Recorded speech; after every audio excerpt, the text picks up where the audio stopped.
স্বাগত নিউজ 24 সংবাদে আপনাদের সাথে আছি আমি সোহাগ বক্স। সর্বোচ্চ শক্তি প্রয়োগের পথে ইরান ইসরায়েল। প্রথমবারের মতো তেল আবিবে হাইপারসনিক ক্ষেপণাস্ত্র নিক্ষেপ করেছে তেহরান।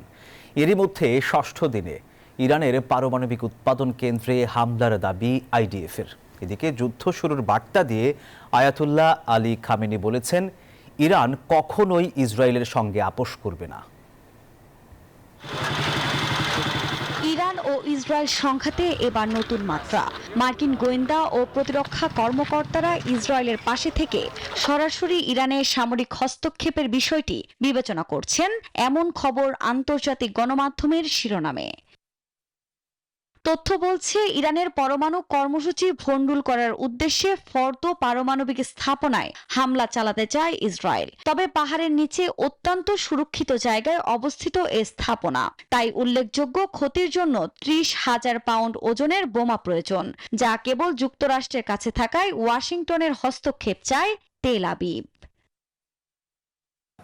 এ নিয়ে মঙ্গলবার ট্রাম্প জাতীয় নিরাপত্তা দলের সাথে প্রায় 90 মিনিট ধরে একটি বৈঠক করেন। সেই বৈঠকের সিদ্ধান্তগুলো জানা না গেলেও এরপর থেকে মার্কিন প্রেসিডেন্টের নানা পদক্ষেপে এ যুদ্ধে যুক্তরাষ্ট্রের জড়িয়ে পড়ার জল্পনা এখন তুঙ্গে। গত কয়েকদিনে যুক্তরাষ্ট্র বিভিন্ন ঘাঁটি থেকে অন্তত 30টি সামরিক জেট ইউরোপে সরিয়ে এনেছে। এ জেটি মার্কিন সামরিক বাহিনীর ট্যাঙ্কার, উড়োজাহাজ, এগুলো আকাশী যুদ্ধবিমান ও বোমারু বিমানে পুনরায় জ্বালানি ভরে দিতে পারে। একে আসন্ন কোনো বড় সংঘাতের প্রস্তুতি হিসেবে দেখছেন বিশেষজ্ঞরা। আফরিন মৌ, নিউজ 24। ইরান ইসরায়েল সংঘাতে যে কোনো মার্কিন সামরিক হস্তক্ষেপে যুক্তরাষ্ট্র অপূরণীয় ক্ষতির মুখে পড়বে। টেলিভিশনে দেয়া ভাষণে ট্রাম্পকে এমনই সতর্কবার্তা দিয়েছেন ইরানের সর্বোচ্চ নেতা আয়াতুল্লাহ আলী খামেনি। আর তেহরান আত্মসমর্পণ করবে না বলেও সাফ জানান তিনি। এদিকে চলমান এই সংঘাতে প্রথমবারের মতো হাইপারসনিক মিসাইল হামলা চালানোর দাবি ইরানের। অন্যদিকে একদিনে ইরানের অন্তত 40টি স্থাপনায় হামলার দাবি করেছে তেল আবিব। ইসরায়েলের একের পর এক হামলা রুখে পাল্টা প্রতিরোধও গড়ে তুলছে ইরান। তবে পাশে পায়নি কোনো বন্ধু রাষ্ট্র বা মুসলিম দেশকে। একাই লড়াই করে টিকে আছে তারা। এর মধ্যে ইসরায়েল যুক্তরাষ্ট্র বা পশ্চিমাদের কাছে মাথা নত না করে নিজেদের অবস্থানে অনড় দেশটি। এবার ট্রাম্পকে কড়া বার্তা দিলেন ইরানের সর্বোচ্চ নেতা আয়াতুল্লাহ আলী খামেনি। ইরানের এক টেলিভিশন ভাষণে খামেনি বলেন, মার্কিন সামরিক হস্তক্ষেপে যুক্তরাষ্ট্র অপূরণীয় ক্ষতির মুখে পড়বে। সেই সঙ্গে যেভাবে ইরান চাপিয়ে দেয়া যুদ্ধ দৃঢ়ভাবে প্রতিরোধ করছে, ঠিক তেমনি চাপিয়ে দেয়া শাস্তির বিপক্ষেও দৃঢ়ভাবে অবস্থান নেবে বলেও জানান তিনি। ভাষণে ইসরায়েলের ভুলের জন্য কঠিন শাস্তি পেতে হবে বলেও হুঙ্কার দেন ইরানের এর সর্বোচ্চ নেতা। এর মধ্যে চলমান সংঘাতে প্রথমবারের মতো ইসরায়েলে হাইপারসনিক ক্ষেপণাস্ত্র নিক্ষেপ করেছে ইরান। এই শক্তিশালী ক্ষেপণাস্ত্র ইসরায়েলের ক্ষেপণাস্ত্র প্রতিরক্ষা ঢাল ভেঙে দিয়েছে এবং তেল আবিবের আকাশ পুরো নিয়ন্ত্রণে আনতে সক্ষম হয়েছে বলেও দাবি আইআরজিসির। আজ রাতে শক্তিশালী এবং কৌশলী ফাত্তা ক্ষেপণাস্ত্রগুলি ইহুদিবাদীদের ক্ষেপণাস্ত্র প্রতিরক্ষা ঢাল ভেঙে দিয়েছে। ক্ষেপণাস্ত্র হামলা প্রমাণ করেছে যে আমরা অধিকৃত অঞ্চলের আকাশের ওপর পূর্ণ আধিপত্য অর্জন করেছি। মার্কিন সংবাদ মাধ্যম ওয়াল স্ট্রিট জার্নাল জানায়, তেহরানের দূরপাল্লার ব্যালিস্টিক ক্ষেপণাস্ত্র প্রতিহত করতে ব্যবহৃত অ্যারো ক্ষেপণাস্ত্র প্রতিরোধ ব্যবস্থা দ্রুত ফুরিয়ে আসছে ইসরায়েলের। এছাড়া নেতানিয়াহু প্রশাসনের দাবি, এখন পর্যন্ত ইসরায়েলের দিকে 400টিরও বেশি ক্ষেপণাস্ত্র ছুড়েছে তেহরান। এদিকে ইরানের পাল্টা হামলা চালানোর দাবি করেছে ইসরায়েলি সেনাবাহিনী। বুধবার ইরানের পশ্চিমাঞ্চলে অন্তত 40টি সামরিক লক্ষ্যবস্তুতে একের পর এক হামলা চালানো হয়। এর মধ্যে রয়েছে তেহরানের ইউরেনিয়াম সমৃদ্ধিকরণ যন্ত্র, সেন্ট্রিফিউজ উৎপাদন কেন্দ্র এবং অস্ত্র তৈরির কারখানা। অন্যদিকে ইরানও যুক্তরাষ্ট্রের ঘাঁটিতে সম্ভাব্য হামলা চালানোর জন্য ক্ষেপণাস্ত্র প্রস্তুত করছে। গোয়েন্দা প্রতিবেদন পর্যালোচনা করে মার্কিন কর্মকর্তাদের বরাতে এ তথ্য জানিয়েছে নিউ ইয়র্ক টাইমস। আফরিন মৌ, নিউজ 24। এবারে দেশের খবর। জাতীয় ঐকমত্য কমিশনের আলোচনায় রাজনৈতিক দলগুলোর বিভেদ আরও পরিষ্কার হয়ে উঠেছে। এমনকি বৈঠকের এক পর্যায়ে কয়েক দফা হয়েছে হট্টগোল। জাতীয় সাংবিধানিক কাউন্সিল এনসিসি গঠন ইস্যুতে বিএনপির বিপরীতমুখী অবস্থানে জামাত, এনসিপি ও এবি পার্টি। আর রাষ্ট্রপতি নির্বাচন পদ্ধতির আলোচনাতেও একমত হতে পারেনি দলগুলো। মঙ্গলবার জাতীয় ঐকমত্য কমিশনের বৈঠক শেষে সভাপতি আলী রিয়াজ জানান, আবারও রাজনৈতিক দলগুলোর সঙ্গে আলোচনায় বসবেন তারা। বিএনপি, জামাত আর এনসিপি নেতাদের এমন ঐক্য বিভেদের রাজনীতিতে যেন আশার আলো। সাধারণ মানুষও চায় রাজনীতিতে এমন সৌহার্দ্যপূর্ণ পরিবেশ থাকুক, ঐক্যমতের ভিত্তিতে নেওয়া হোক দেশের গুরুত্বপূর্ণ সিদ্ধান্ত। কিন্তু ঐক্যমত্য কমিশনের আলোচনায় শুরু থেকেই বাজে অনৈক্যের সুর। জাতীয় সাংবিধানিক কাউন্সিল এনসিসি গঠনের প্রস্তাবে বিএনপির ঠিক বিপরীত অবস্থান নেয় এনসিপি ও জামাত। বলা যায়, ক্রিয়াশীল রাজনৈতিক দলগুলোর মধ্যে তীব্র মতবিরোধ তৈরি হয়েছে জাতীয় সাংবিধানিক কাউন্সিল গঠন ইস্যুতে। আমরা বলেছিলাম যে সশস্ত্র বাহিনীর যে প্রধান এবং অ্যাটর্নি জেনারেল, এই দুইটা বিষয় এনসিসির আওতায় থাকা উচিত। আমরা আজকে দেখলাম যে আরো দু একটা দল তারা আগে যে বক্তব্য রেখেছে সেখান থেকে ডিফারেন্ট করেছে, ফলে আমরা সেটাকে আপত্তি করেছি। আমাদের সাংবিধানিক কমিশনগুলোর নিয়োগের ক্ষেত্রে বিদ্যমান আইন আছে, কিছু সংবিধানে আছে আর কিছু আইনের মাধ্যমে হয় সংবিধানের প্রাপ্ত ক্ষমতা বলে। সেই আইনগুলোকে আমাদের সংশোধন করতে হবে, আরো বেশি শক্তিশালী করতে হবে। ফরেন সার্ভিস একাডেমিতে দ্বিতীয় দিনের আলোচনায় অংশ নেয় 30টি রাজনৈতিক দল। জামাত, এনসিপি আর এবি পার্টির বাইরে 12 দলীয় জোট সহ বেশ কয়েকটি রাজনৈতিক দলের নেতারা বলেন, এখনই জাতীয় সাংবিধানিক কাউন্সিল গঠনের দরকার নেই। একটা ভালো নির্বাচন করে ভালো পার্লামেন্ট করা দরকার। এমন কিছু এই মুহূর্তে করা প্রয়োজন না যেটা এটা রিপ্লেসমেন্ট বা একটা সুপ্রাবডি মনে হয়। সেই কারণে এই মুহূর্তে আমরা এনসিসির প্রয়োজন মনে করছি না। গতকালকে তারা বিতর্কিত বক্তব্য দিয়েছে এবং ঐক্যমত্য কমিশনে যিনি সঞ্চালক রয়েছেন তিনিও নানাভাবে চেষ্টা করছেন এনসিপিকে মহিমান্বিত করার জন্য। এইটা কখনোই নিরপেক্ষতাকে রিপ্রেজেন্ট করে না। সরকারকে অচল করার জন্য যে ধরনের প্রস্তাব এসছে, আমরা এই প্রস্তাবের বিরোধিতা করছি। আমরা মনে করছি যে এই প্রস্তাবের কোনো সারবত্তা নাই। মধ্যবিরতিতে বৈঠকের প্রথম দিন উপস্থিত না হওয়ার কারণ ব্যাখ্যা করে জামাত। জয়েন্ট স্টেটমেন্ট এবং জয়েন্ট প্রেস ব্রিফিং, এখানে আমাদের আপত্তি। বিএনপির ব্যাপারে আমাদের কোনো বক্তব্য নেই। আমরা সেই কারণে আমাদের এই ধারণা হয়েছে যে মাননীয় প্রধান উপদেষ্টা তার নিরপেক্ষতা হারিয়েছে এবং এইভাবে যদি চলতে থাকে তাহলে যে সংস্কার কমিশন আছে এখানে তারা খুব বেশি অগ্রসর হতে পারবে না। আলোচনায় জামাতকে বেশি সময় দেওয়ার অভিযোগ করে প্রতিক্রিয়া দেখায় বেশ কয়েকটি রাজনৈতিক দল। জামাত ইসলামের 3 জন বলেছে, আমাদের একজন বলতে গেলেও বাধাগ্রস্ত করেছে। আলোচনার দ্বিতীয় এজেন্ডা ছিল রাষ্ট্রপতি নির্বাচন পদ্ধতি। জানানো হয়, এই ইস্যুতে পরে আবারও আলোচনা হবে। ঐক্যমত্য কমিশনের সভাপতি অধ্যাপক আলী রিয়াজ জানান, রাজনৈতিক দলগুলোর মতামতই তাদের কাছে সবচেয়ে গুরুত্বপূর্ণ। একটি দলের ক্ষেত্রে নীতিগত কিছু মত পার্থক্য থাকলেও অধিকাংশ দল মনে করেন যে এরকম একটি সাংবিধানিক ব্যবস্থা থাকার দরকার। আবার বেশ কয়েকটি দল এই বিষয়ে একমত হননি এখনো। বলেন, বিভিন্ন ইস্যুতে দ্বিমত থাকলেও জাতীয় ঐক্যমত্য কমিশনের আলোচনায় বেশ অগ্রগতি আছে। নাইম আল চিকো, নিউজ 24, ঢাকা। নির্বাচন হলে কিছু রাজনৈতিক দলের গুরুত্ব থাকবে না, তাই ঐক্যমত্য কমিশনের বৈঠকে অংশ নেয়নি জামাত, এমন মন্তব্য করেছেন বিএনপি মহাসচিব মির্জা ফখরুল ইসলাম আলমগীর। বুধবার রাজধানীর উত্তরায় মহানগর উত্তর বিএনপির সদস্য ফর্ম নবায়ন কর্মসূচিতে এসব কথা বলেন তিনি। এদিকে বিএনপির সিনিয়র যুগ্ম মহাসচিব রুহুল কবির রিজভী বলেছেন, অন্তর্বর্তী সরকারের নিরপেক্ষতা নিয়ে কারো প্রশ্ন থাকলে তা আলোচনা করে সমাধান করতে হবে। চলতি বছরের জানুয়ারি থেকে সারা দেশে সব পর্যায়ের নেতাকর্মীদের প্রাথমিক সদস্য নবায়ন ও নতুন সদস্য সংগ্রহ কার্যক্রম শুরু করেছে বিএনপি। এরই ধারাবাহিকতায় রাজধানীর উত্তরায় মহানগর উত্তর বিএনপির সদস্য নবায়ন কর্মসূচি। এতে যোগ দেন বিএনপি মহাসচিব মির্জা ফখরুল ইসলাম আলমগীর সহ মহানগরের নেতাকর্মীরা। বিএনপি হয়ে যারা আওয়ামী লীগের নামধারী ছিল তারা যাতে ভুলেও কোনো সদস্য ফর্ম পূরণ করতে না পারে।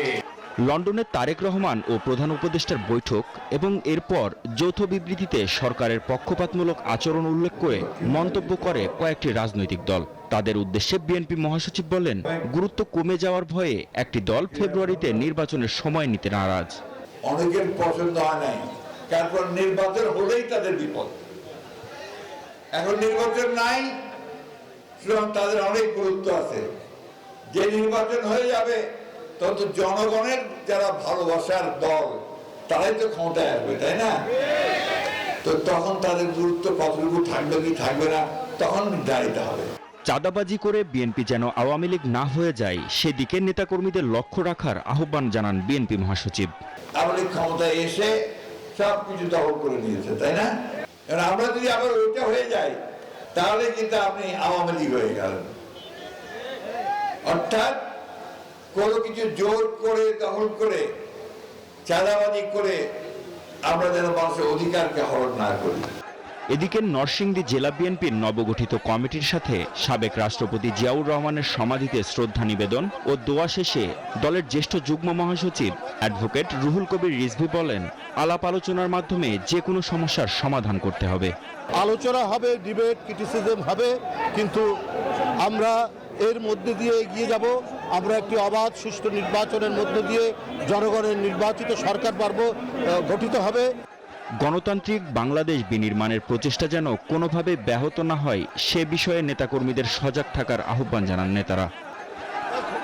মাহমুদ হাসান, নিউজ 24, ঢাকা।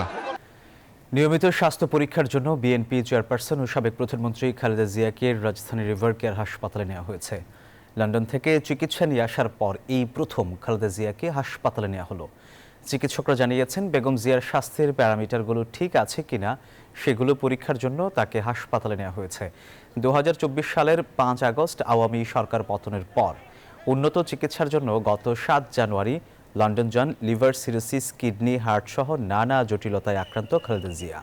লন্ডন ক্লিনিকে 17 দিনের চিকিৎসা শেষে চিকিৎসকদের পরামর্শে কিংস্টনে বড় ছেলে তারেক রহমানের বাসায় যান বেগম জিয়া।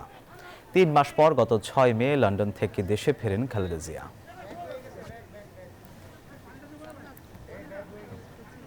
মেয়র পরিচয়ে নগর ভবনে বিভিন্ন কার্যক্রমে অংশ নিচ্ছেন বিএনপি নেতা ইশরাক হোসেন। বুধবার মশক নিধন কার্যক্রমের উদ্বোধন করেন তিনি। শপথ ছাড়াই নগর ভবনে ইশরাকের কার্যক্রম ফৌজদারি অপরাধ বলে মন্তব্য উপদেষ্টা আসিফ মাহমুদের। সচিবালয়ে তিনি বলেন, রাজনৈতিক উদ্দেশ্য হাসিলেই কেউ মিসগাইড করছে ইশরাককে। আর এদিকে উপদেষ্টা আসিফের সাথে সংশ্লিষ্ট সকল দফতরে অন্যায় দুর্নীতি খুঁজতে দুদকের প্রতি আহ্বান জানিয়েছেন ইশরাক। বুধবারও নগর ভবনে বিক্ষোভ করেন ইশরাক সমর্থকরা। গেল 2 দিন ধরে দক্ষিণ সিটি কর্পোরেশনের নগর ভবনে কর্মচারীদের বিভিন্ন সভায় অংশ নিচ্ছেন বিএনপি নেতা ইশরাক হোসেন। এসব সভার ব্যানারে তাকে মাননীয় মেয়র হিসেবে সম্বোধন করা হচ্ছে। বুধবার সিটি কর্পোরেশনের মশক নিধন কার্যক্রমেরও উদ্বোধন করেন ইশরাক। কিন্তু আইন অনুযায়ী শপথ না নিয়ে মেয়রের এমন সব দায়িত্ব পালন করতে পারেন কিনা তা নিয়ে প্রশ্ন উঠেছে। স্থানীয় সরকার উপদেষ্টা আসিফ মাহমুদ জানান, ইশরাক হোসেন এখন যা করছেন তা ফৌজদারি অপরাধ। সিটি কর্পোরেশন তালাবদ্ধ করা, আপনারা জানেন, এটা সরকারি কাজে বাধা, এবং আমাদের অফিসারদেরকে কাজ করতে বাধা দেওয়া এটাও একটা ক্রিমিনাল অফেন্স আমাদের প্রচলিত আইনে। এবং মেয়রের চেয়ারে বসা, এই প্রত্যেকটা জিনিস কিন্তু আইনের চোখে একটা অপরাধ। আমার মনে হয় যে এর পেছনে রাজনৈতিক উদ্দেশ্য আছে এবং এর কিছু প্রমাণও আমরা পেয়েছি। ইশরাকের শপথ গ্রহণের বৈধতা চ্যালেঞ্জ করে হাইকোর্টে করা একটি রিট আপিল বিভাগে নিষ্পত্তি হয় গেল 29 এপ্রিল। তাকে মেয়র ঘোষণা করে নির্বাচন কমিশনের গেজেটের মেয়াদ শেষ হয় 27 এপ্রিল। একই সাথে 1 জুন কর্পোরেশনের মেয়াদ শেষ হয়ে গেছে। উপদেষ্টা জানান, বিচারাধীন থাকা অবস্থায় শপথ দেওয়ার সুযোগ ছিল না সরকারের। আমাদের একটা ফাইলও উত্থাপন করা হয়েছিল শপথ দেওয়ার বিষয়ে, এবং ফাইল আমার পর্যন্ত এসেছিল। তখন ইনফর্মালি আমরা আইন মন্ত্রণালয় থেকে জানতে চাই যে বিষয়টা তো এখন অ্যাপিলেট ডিভিশনে বিচারাধীন। এখন এই বিষয়ে আমাদের কি করণীয়, কি অ্যাটর্নি জেনারেল সহ বাকিদের সাথে আলোচনা করে আমাদেরকে এটাই জানানো হয়েছে যে যেহেতু বিষয়টি বিচারাধীন, এই মুহূর্তে শপথ দেওয়ার সুযোগ নেই, এটা কন্টেম্প্ট অফ কোর্ট হওয়ার সম্ভাবনা আছে। এদিকে ইশরাক হোসেনকে মেয়র হিসেবে দ্রুত শপথ পাঠ ও সিটি কর্পোরেশনের দায়িত্ব বুঝিয়ে দেয়া এবং উপদেষ্টা আসিফ মাহমুদের পদত্যাগের দাবিতে বুধবারও নগর ভবনের সামনে বিক্ষোভ করেন ইশরাক সমর্থকরা। আমরা ঢাকাবাসীর পক্ষ থেকে বলতে চাই, অতি সত্বর উনি শপথ পরিয়ে দায়িত্ব বুঝায় দিক। ইঞ্জিনিয়ার ইশরাক হোসেনকে শপথ পড়ানোর দাবিতে আমরা এখানে অবস্থান করছি। এ সময় উপদেষ্টা আসিফের সাথে সংশ্লিষ্ট সকল দফতরের অন্যায় দুর্নীতি খুঁজতে দুদকের প্রতি আহ্বান জানান ইশরাক। স্থানীয় সরকার উপদেষ্টা সেও ক্রমাগত মিথ্যাচার করেছে আমাদের এই আন্দোলন নিয়ে। সে বারে বারে বলেছে এখানে আইনি জটিলতা রয়েছে, এখানে সাব জুডিস ম্যাটার রয়েছে এবং অন্যান্য কথা বলেছে। অথচ বাংলাদেশের সর্বোচ্চ আদালত মহামান্য সুপ্রিম কোর্ট থেকে, আপিল বিভাগ থেকে এই জিনিসটা বহু আগে নিষ্পত্তি হয়ে গিয়েছে। মেয়র হিসেবে দ্রুত শপথ ও সিটি কর্পোরেশনের দায়িত্ব বুঝিয়ে না দেয়া পর্যন্ত আন্দোলন চালানোর হুঁশিয়ারি দেন ইশরাক সমর্থকরা। শানাজি ইয়াসমিন, নিউজ 24, ঢাকা। এসএসএফকে দলমতের ঊর্ধ্বে থেকে কাজ করার আহ্বান জানিয়েছেন প্রধান উপদেষ্টা অধ্যাপক মোহাম্মদ ইউনূস। এসএসএফ একটি পেশাদার বাহিনী হিসেবে উন্নত প্রশিক্ষণ, প্রযুক্তি ও মনোবলের সন্নিবেশে আরও উন্নতি করবে বলে আশা প্রকাশ করেন তিনি। এসএসএফের 39তম প্রতিষ্ঠাবার্ষিকী উপলক্ষে আয়োজিত এক অনুষ্ঠানে তিনি এসব কথা বলেন। বাহিনীটির প্রশিক্ষণ, অস্ত্র ও সরঞ্জামাদির আধুনিকায়ন প্রক্রিয়া চলছে বলেও জানান প্রধান উপদেষ্টা। ঢাকায় ও ঢাকার বাইরে বিভিন্ন অনুষ্ঠানের নিরাপত্তা নিশ্চিতে উল্লেখযোগ্য ভূমিকা রাখায় বাহিনীর সদস্যদের ধন্যবাদ জানান ডক্টর ইউনূস। বর্তমান বিশ্বে আধুনিক প্রযুক্তি ও তথ্য আদান প্রদান খুব সহজ হবার কারণে নিরাপত্তা হুমকির ধরন ও প্রকৃতি দ্রুত পরিবর্তনশীল। তাই শতভাগ নিরাপত্তা প্রদান করা খুবই চ্যালেঞ্জিং একটা বিষয়। বিভিন্ন সীমাবদ্ধতা সত্ত্বেও এসএসএফ সুষ্ঠুভাবে নিরাপত্তা নিশ্চিত করছে। আমি আশা করি এসএসএফ নিয়মিত বিভিন্ন ধরনের নিরাপত্তা হুমকি পর্যালোচনা করবে এবং সেগুলি মোকাবেলা করার জন্য যাবতীয় প্রস্তুতি গ্রহণ করবে। সম্প্রতি এসএসএফ যমুনার সাইবার নিরাপত্তা ব্যবস্থা সুসংহত করেছে। আমি আশা করি এসএসএফ একইভাবে এই কার্যালয়ের সাইবার নিরাপত্তা ব্যবস্থা উন্নত করবে। অপহরণ ও গুমের মামলায় র্যাবের আইন ও গণমাধ্যম শাখার সাবেক পরিচালক মোহাম্মদ সোহায়েলকে আন্তর্জাতিক ট্রাইব্যুনালে গ্রেপ্তার দেখানো হয়েছে। বিচারপতি মোহাম্মদ গোলাম মর্তুজা মজুমদারের নেতৃত্বাধীন 3 সদস্যের ট্রাইব্যুনালে প্রসিকিউশনের আবেদনে এই গ্রেফতার দেখানো হয়। 2012 সালে ধানমন্ডির রবীন্দ্র সরোবর থেকে ছাত্র শিবিরের এক কর্মীকে তুলে নিয়ে যায় র্যাব। টানা 47 দিন আটকে রাখা হয় আয়না ঘরে, করা হয় নির্মম নির্যাতন। র্যাবের গণমাধ্যম শাখার সাবেক পরিচালক মোহাম্মদ সোহায়েলের নির্দেশেই এই মানবতাবিরোধী অপরাধ সংঘটিত হয় বলে ট্রাইব্যুনালকে জানান চিফ প্রসিকিউটর। গুমের মামলায় তাকে কারাগারে পাঠানোর নির্দেশ দেন আদালত। সিভিলিয়ানকে গ্রেফতার করে তার উপরে অমানসিক নির্যাতন করে তাকে দীর্ঘদিন গুম রেখে তাকে মিথ্যা মামলায় কারাগারে প্রেরণ করা। সেই ভিকটিম নিজে এসে অভিযোগ করে গিয়েছে, আজকে তাকে এই মামলায় শোন অ্যারেস্ট দেখিয়ে কারাগারে প্রেরণ করা হয়েছে। এদিকে জুলাই আন্দোলনে ড্রোনে আন্দোলনকারীদের খোঁজা পুলিশের সেই এডিসি ইশতিয়াক আহমেদকেও বুধবার হাজির করা হয় ট্রাইব্যুনালে। ড্রোন ব্যবহার করে এবং হেলিকপ্টারের মাধ্যমে গুলিবর্ষণ করে ছাত্র জনতার অবস্থান নির্ণয় করা এবং তাদেরকে হত্যা করা। যিনি দায়িত্বে ছিলেন ইশতিয়াক আহমেদ, ওনাকে আজকে ট্রাইব্যুনালে হাজির করা হয়েছিল। আমরা এই মামলায়ও তদন্ত প্রতিবেদন দাখিলের জন্য তদন্ত সংস্থার আবেদনের প্রেক্ষিতে সময় চেয়েছি। ট্রাইব্যুনাল সময়ের আবেদন মঞ্জুর করেছে। জুলাই আগস্ট মানবতাবিরোধী অপরাধের মামলায় ক্ষমতাচ্যুত সাবেক প্রধানমন্ত্রী শেখ হাসিনার বিরুদ্ধে আদালত অবমাননার অভিযোগ প্রমাণিত হলে 1 বছরের কারাদণ্ড হতে পারে বলে জানান প্রসিকিউটর। বলেন, পলাতক অবস্থায় তিনি আইনজীবী নিয়োগ করতে পারবেন কিনা সেটা ঠিক করবে ট্রাইব্যুনাল। এটা একটা স্পেশাল ট্রাইব্যুনাল। এই ট্রাইব্যুনাল ইচ্ছা করলে ন্যায় বিচারের স্বার্থে যে কোনো আদেশ প্রদান করতে পারবে। এর আগে আসামিদের ট্রাইব্যুনালে হাজির হতে 2টি জাতীয় দৈনিকে বিজ্ঞপ্তি প্রকাশের নির্দেশ দিয়েছিল আন্তর্জাতিক অপরাধ ট্রাইব্যুনাল। মাহমুদুল হাসান, নিউজ 24, ঢাকা। আসলে গ্যাস লিকেজ থেকে বিস্ফোরণে একটি দ্বিতল ভবন ধসে পড়েছে। এ সময় অন্তত 6 জন দগ্ধসহ আহত হয়েছেন 15 জন। হতাহতদের হাসপাতালে ভর্তি করা হয়েছে। আর এর মধ্যে 4 জনের অবস্থা আশঙ্কাজনক হওয়ায় ঢাকা মেডিকেলের বার্ন ইউনিটে পাঠানো হয়েছে।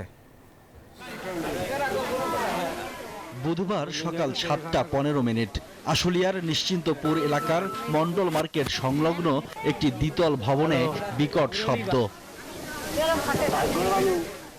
প্রত্যক্ষদর্শীরা জানান, ভবনটির নিচতলায় রান্না করতে আগুন জ্বালানোর সঙ্গে সঙ্গে বিস্ফোরণ ঘটে। বিকট শব্দে নিচতলার একটি দেয়াল ধসে পড়ে এবং ভবনের দরজা জানালা ভেঙে যায়। বিস্ফোরণের পরপরই ছড়িয়ে পড়ে আগুন। এতে অন্তত 6 জন দগ্ধসহ আহত হন 15 জন। 2 জনে আটকে পড়ে গেলে পরে ঠেলিছে উঠছি, আমরা ওপরে উঠছি। ঘরের ভিতরে কিছুই তো নেই, আজ তো সব কিছু ভেঙে ছিঁড়ে একদমই হয়ে গেছে, নষ্ট হয়ে গেছে। পরে আহতদের উদ্ধার করে হাসপাতালে ভর্তি করা হয়। এর মধ্যে 4 জনের অবস্থা আশঙ্কাজনক হওয়ায় উন্নত চিকিৎসার জন্য ঢাকা মেডিকেলের বার্ন ইউনিটে পাঠানো হয়। এসে জানলা দিয়ে এমন ভাবে মারছে, আমার ঘরের দরজা জানলা ভেঙে ফ্রিজের সাথে ঘা খাইছে। লিকেজ থেকেই জমা গ্যাসের কারণে বিস্ফোরণ হয়েছে বলে নিশ্চিত করেছে ফায়ার সার্ভিস। বাড়ির মালিকের বিরুদ্ধে আইনি ব্যবস্থা নেওয়ার কথা জানিয়েছে পুলিশ। বিস্ফোরণে 5 থেকে 6 জন আহত হয়েছে এবং পুলিশ তাৎক্ষণিক জানার পরে ফায়ার সার্ভিস সহ তাদেরকে দ্রুত হাসপাতালে ভর্তি করানো হয়েছে। প্রাথমিকভাবে আমরা আশঙ্কা করেছি যে গ্যাস সিলিন্ডারের বিস্ফোরণ হয়েছে এটা। তবে ভবনটি নিম্নমানের সামগ্রী দিয়ে নির্মাণের অভিযোগ করেছেন স্থানীয়রা। বিস্ফোরণের ঘটনায় তদন্ত কমিটি গঠন করা হয়েছে। Shoaib Shamim, desk report, news 24। টানা বৃষ্টিতে দেশের বিভিন্ন জেলায় জলাবদ্ধতা দেখা দিয়েছে। দুর্ভোগে পড়েছেন মানুষ। কোথাও কোথাও থেমে থেমে বৃষ্টিপাত অব্যাহত রয়েছে। ভারী থেকে অতি ভারী বৃষ্টিপাতের সঙ্গে জলাবদ্ধতা তৈরির সতর্কতা দিয়েছে আবহাওয়া অধিদপ্তর। প্রতিনিধিদের তথ্য ও ছবিতে ডেস্ক রিপোর্ট। খুলনায় সকাল 6টা পর্যন্ত গত 24 ঘন্টায় 101.4 মিলিমিটার বৃষ্টিপাত রেকর্ড করা হয়েছে। ভারী বৃষ্টিতে সড়কের পাশে বাড়ি ও দোকানপাটের নিচতলা ডুবে গেছে। শহরের অনেক এলাকায় জলাবদ্ধতা তৈরি হয়েছে। এতে কর্মজীবী ও নিম্ন আয়ের মানুষরা দুর্ভোগে পড়েছেন। ড্রেনগুলো সম্ভবত কাজ করে না, পানি নিষ্কাশনের ব্যবস্থা নাই। এই কারণে হয়তো এখানে আমরা সামান্যতম বৃষ্টি হলে পানি বেঁধে যায়। প্রচুর পরিমাণে জল বেড়ে গেছে আর এদের স্টুডেন্টদের পরীক্ষা তো যাতায়াত করতে খুবই সমস্যা হচ্ছে। খুলনা আবহাওয়া অফিস বলছে ভারী বৃষ্টিপাত আরো 2 দিন অব্যাহত থাকতে পারে। সকাল 6টা থেকে সকাল 9টা পর্যন্ত আরো 6 মিলিমিটার বৃষ্টিপাত রেকর্ড করা হয়েছে। এটা আপনার আগামী আরো 2-3 দিন অব্যাহত থাকতে পারে আর কি। চট্টগ্রামে রাতভর ও সকাল থেকে বৃষ্টিতে নগরীর আগ্রাবাদ, জিসি, পাহাড়তলী, রাহাত্তারপুর এলাকার বিভিন্ন সড়কে জলজটের সৃষ্টি হয়েছে। তবে বেলা বাড়ার সাথে সাথে পানি নেমে পরিস্থিতি স্বাভাবিক হয়ে যায়।